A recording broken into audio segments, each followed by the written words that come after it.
Good evening, everybody. This is a little miniature updated version of the eating challenge, the eating clean challenge. There's 33 people in my Facebook event called the Eating Clean Challenge on Facebook.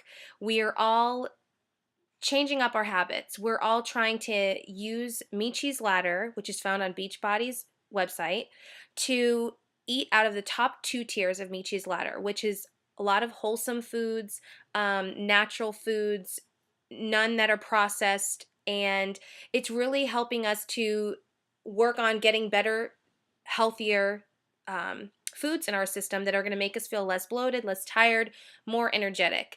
And we're also challenging, or I'm also challenging everybody to work out at least 6 days out of that week, doing 3 days of cardio and 2 to 3 days of weight training.